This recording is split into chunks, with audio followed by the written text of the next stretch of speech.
Zdravo dragi moji, dobrodošli na kanal. Danas vam donosim jedan poseban recept i jedan specijalitet od tikvica. Ovdje sam imala 4 tikvice, ukupno 1 kg, mada možete koliko želite. Dobro ih očistite, a zatim uzmite ovako i ovaj koren. Možete sa seckom ili sa nožem, kako vam je lakše. Očistite i njega, dobro ih operite i sada ćemo pristupiti sečenju.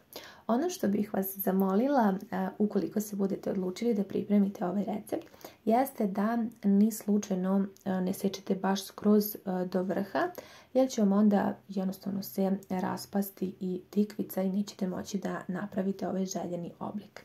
Kao što ste vidjeli, ja sam sa jedne strane presekla 2 do 3 puta, u zavisnosti od toga koliko je tikvica velika. Ove moje baš i nisu mnogo, a zatim sam, kada sam to uradila, podelila na pola. Uradit ću to još jednom, nadam se da ste me shvatili. Ovdje je samo što su tome da ne idete do kraja, da vam se ne bi jednostavno raspala. Ukoliko budete tako isekli, nećete imati nikakvih problema i dobit ćete ovako jedan oblik. Ja ne znam da li ste pravili na ovaj način. Evo sada delim na pola i veoma zanimljivo, jako interesantan način pripreme i ono što je bitno, dobit ćemo kao šnicle, tako da ostanite sa mnom u ostatku.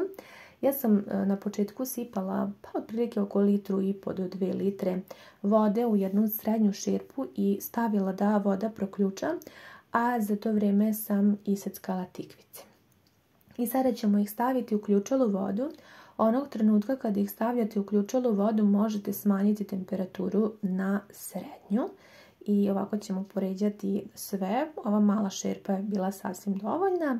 Ja ću ih ovako još malo preliti sa vodom i zatim ćemo ih poklopiti i ostaviti tako nekih minut do 2 u toj ključaloj vodi, ali kažem vatra je sada na srednjem.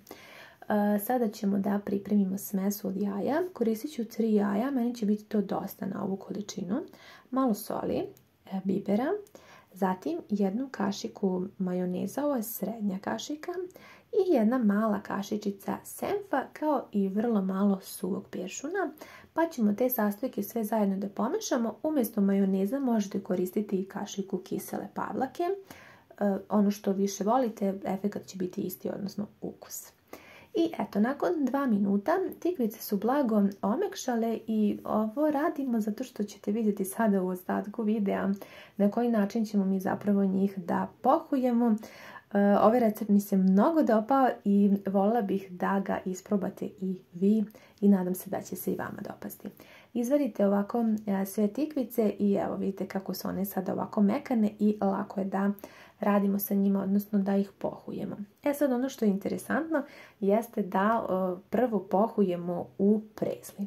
Ja sam ovdje sipala malo više prezle da bih mogla lijepo da ispohujem i ovdje je jako bitno da jako dobro uvaljate u prezlu sa svih strana tikvice kako bi one dobile onu zlatnu žutu boju kada se budu ispekle. Tako da ovaj korak molim vas pratite, znači svuda ravnomerno dobro ih uvaljajte u prezlu. Zaista nije ništa komplikovano, znam da vam je sad ovo čudno da ide prvo u prezlu, ali vidjet ćete do kraja da će ispasti stvarno savršeno i ovaj recept mi se, kažem, jako dopao, zbog toga ga i snimam i želim da isprobate i vi nešto ovako. Kada smo dobro svaku tikvicu uvaljali u prezlu, preostaje nam sada da je umočimo u smesu od jaja. Sad šta je ovdje bitno? Ja sam ovdje stavila ulje da se dobro zagreje i direktno odmah iz smese od jaja stavljamo tikvicu na tiganj. Zašto je ovo bitno? Da bi se stvorila ta jako lijepa korica i da bi dobila zlatno žutu boju, da bismo dobili zapravo kao šniclu. I ja ću ovdje od 4 tikvice dobiti 8 baš velikih i lijepih šnicli, tako da je ovo stvarno jedan jako super recept. Smanjila sam temperaturu vatre da bude nešto iznad srednje, ne treba da bude baš prejaka vatra, ali ne treba ni da bude slaba.